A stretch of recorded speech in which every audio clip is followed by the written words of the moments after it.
Welcome back to the channel, guys. Terry here with AZT&T Living. Today we're back in the kitchen and my neighbor brought me some tomatoes. Let's see if I can just do this. She brought me 2 cases. I've got my water boiling to blanch them. If you'll notice, a lot of them have little owies on them. So I'll have to cut those off, and then I'm going to blanch them just to get the skins off, because you don't want to eat tomato skins, according to the Italians. Also got some cabbage, so I'm going to give it a shot at making sauerkraut. I got 4 heads here, so we'll see how that goes. A little ragged today. We went down to the valley last night. Me and our friends met my husband, who's down there right now, so this won't go out until he gets back home. And I saw Casey Donahue, so I got back to their house, spent the night there, didn't get to sleep till like 3:30 in the morning. Had the doggos with me. They didn't go down to the valley, they stayed at Karen and Rob's at our friend's house. So yeah, I'm riding the struggle bus today, but I gotta get these tomatoes done before they get any worse. Bing says hi. He's over there meowing at everybody. So hang tight and we'll get to it. Okay, I got my hair pulled back. Just want to, before I start blanching these, let you guys know a little trick of the trade. Of course, I'm going to cut off whatever needs to be cut off. That one's not bad, but if you make a little X in the bottom of your tomato, after you blanch them, it'll make it easier to peel. So I'm going to stop the camera, I'm going to start blanching, and we'll do a fast forward on that one, so hang tight.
let's take a look at these. I'm not going to show you me peeling them all, but look at how easily that peel comes off.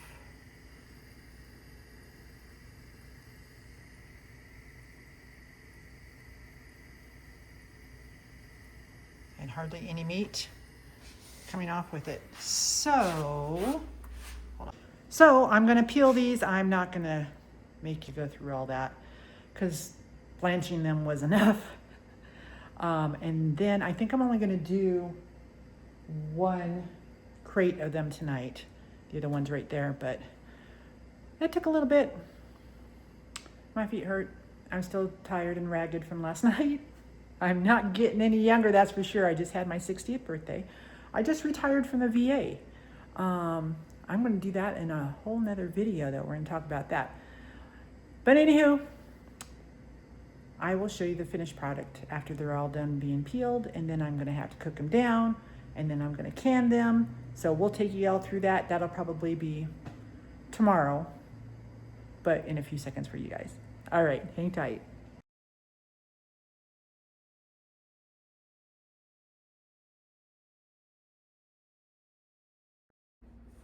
Okay, I put the picture of the pot that was full. It's now empty. It's all in the jars. And you know, I thought after the fact, I saw all the seeds and I thought, oh my gosh, you're supposed to peel them and de-seed them too. And I didn't, but that's okay. This is all the peels. I still have another crate. I don't think I'm gonna do it. For one, I'm out of jars. I think I have 3 more quart-sized jars. And for 2, that was a lot of work, a lot. So I'm going to clean out this pot. That's what I use for my water bath canning. And we're gonna get them water bathed.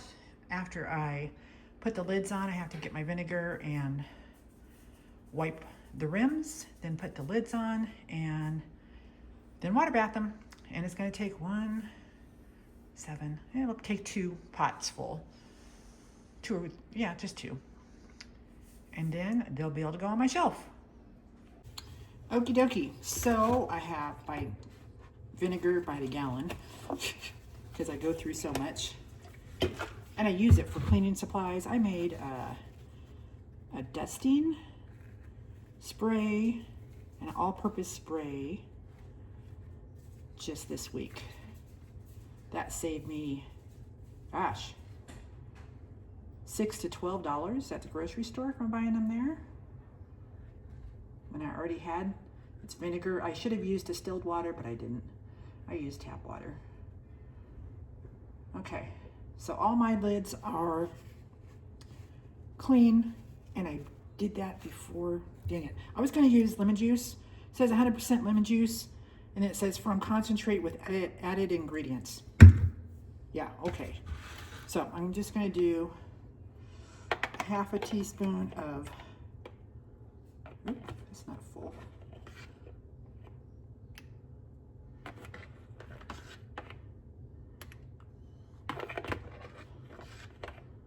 I do this with my potatoes too.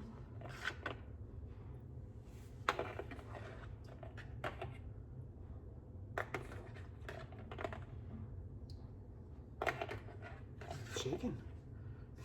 I'm glad this isn't full. And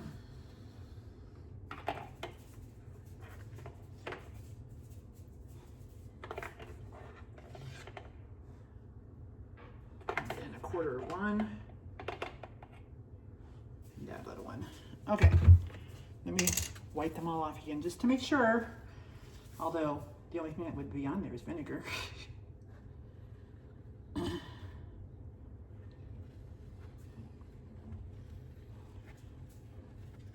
And I'm going to water bath these because of the high acidity. I can.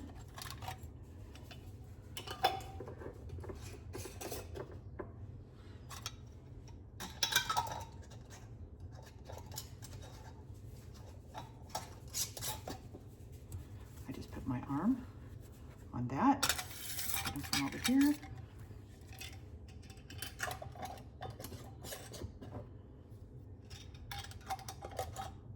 Now, I do reuse my flats if I know I'm going to use the stuff quickly. Oh, come on. A lot of my freezer things, I reuse the flats on those because I don't need a seal. These are all brand new jars. And I don't think I need to go and buy another set of jars for these, for that other flat of tomatoes. That other flat of tomatoes might go out to the chickens and the tortoise, just because this was a lot of work. Unknowingly. Sorry, reaching in front of the camera.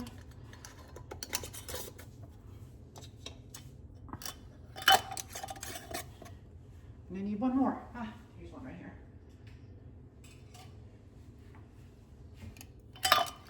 Because I open my jars with this from Pampered Chef. I go doop after, you know, there's no ring on it. I don't have indentations on my lids. Therefore, if they're semi-clean, I'm going to go ahead and reuse them. I say semi-clean. Sometimes when you do meats and stuff like that, I just toss those because the meat bubbles up on the lid. It's easy to clean, but sometimes you can't get it all off, and I want to make sure I get a good tight seal. So these will go in the water bath. Just making these finger tight so I don't have any seepage. And then they will go on my shelf. So 2 3/4 gallons from one flat. That's pretty awesome. All right, I'll show you either a picture or I'll sign off once these are out of the water bath. Hang tight. Okay, so the last batch just came out of the water bath about a half hour ago. It's 8:20 at night. First one's done. You can see the difference. You can't see the difference. Well, you can see the difference between these two, only because these have cooled and these have not. But that compared to a regular tomato, these aroma tomatoes, is vastly different. Hang tight and I'll get one. Look in here. Oh, there's some up there. Look at the difference there. So much watery stuff with the regular tomatoes. I think these were the big beefsteak tomatoes, if I'm not mistaken. Look at those over there. Hardly any pulp in them, and that's what you want for your sauce, is the pulp. Now these, there are no seeds. I'm sorry, I have a dog who's whining because he's in his crate. Okay, we have to make some counter space. So let me get rid of these and bring the cabbage over.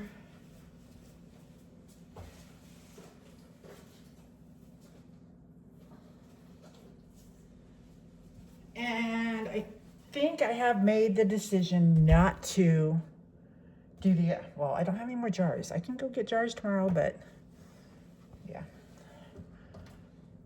I have other things I've been putting off because I've been doing this. So let me grab a cutting board and a knife and a bowl.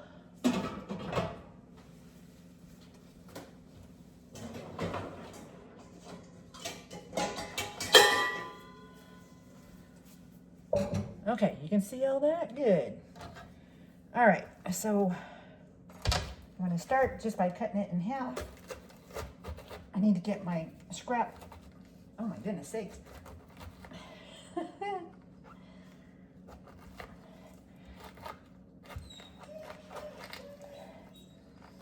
There it goes. Need my scrap can.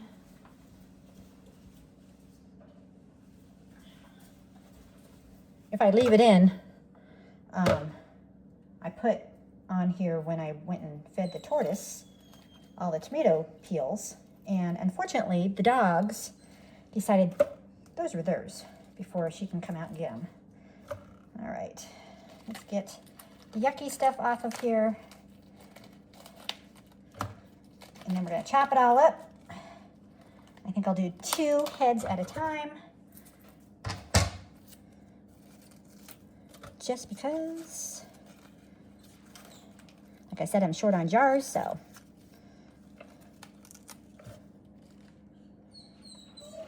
Meshach, it's enough.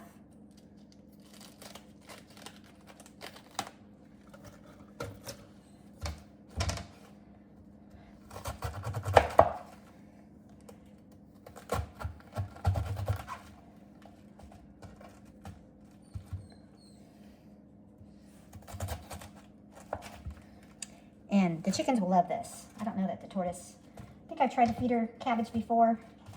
Not sure that, she ate it though.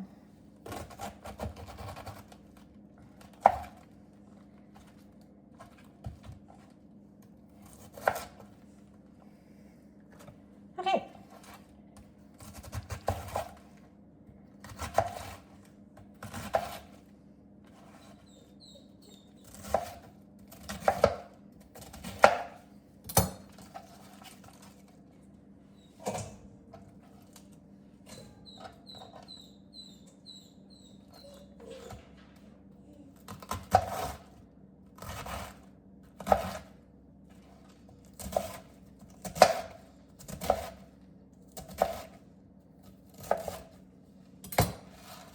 It said to shred it. This to me is shredding it. Oops, I missed the bowl.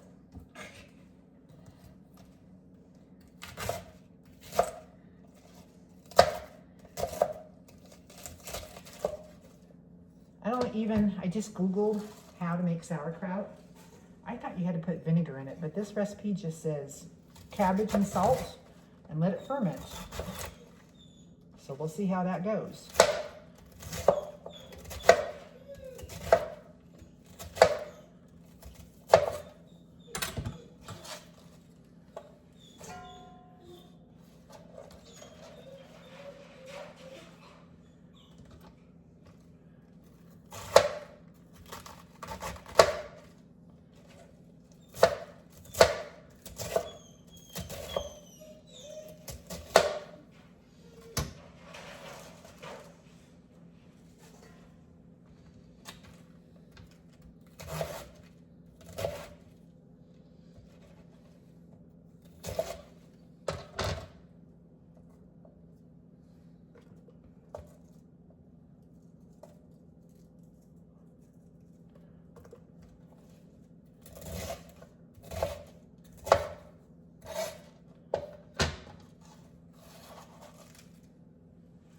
I guess I can always get another bowl.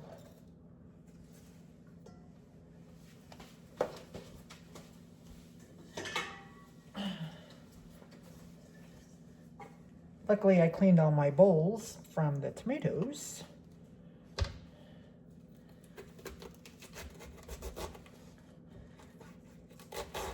This time I'm going from the opposite end. Oh yeah, so much better.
Oh, excuse you.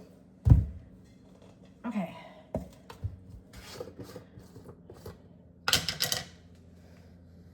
Hang tight, I gotta check something. All that time, and I thought I was videoing, I was taking a picture. So I put salt in here. I did measurements. I probably put a little bit too much salt. I mixed it all together, and the salt is supposed to bring out the waters from the cabbage. And I can see it happening already. But I think I'm going to leave it overnight. And then we'll put it in a jar with a weight tomorrow. You have to put a weight on the cabbage so it sits in its brine. And then you let it sit. Then you let it sit for a couple of days. Well, you let it sit, and I'll let you know how many days once I look into it some more. I read the recipe, and I just got to the next spot. So we'll go after that when I get to that spot. All right, hang tight. We'll see you guys in the morning. Okay, the answer to the sausage. Why am I thinking sausage? Sauerkraut is 3 weeks. So this is what I did. I ended up putting it in this bowl, which is supposed to be airtight, burping it every day. I have plates in here that are weighing the cabbage down so it's in this brine. Hold on a second. It is definitely fermented. So I'm gonna take this all out and put it in some jars and put it in the fridge. So 3 weeks. Oh, dogs are fighting, sorry. 3 weeks in the brine and then into the fridge. Okay, after asking Alexa, she said 1 week. Well, 1 week, and the recipe that I read was 3 weeks. Regardless, I got 3 jars out of it. They say if there's any white slimy stuff on top to scrape that off, put more salt on, and because that is mold. And I did find that in my bowl, and so that's how come I only have 3. I probably would have had 4 otherwise. Anyway, that's it. Thanks for joining me. That ended up being a 3 to 4 week video all in one, but that's okay. I've got another one that I just put up about tomatoes. I made a bunch of sauce, actually just tomato sauce. I didn't put any extra stuff in it. My son and his daughter make sauce weekly. This was not the case. This was just regular tomato sauce. So go check that out. Remember to like and subscribe, and we'll catch you guys on the next one. Thanks for joining us. Bye.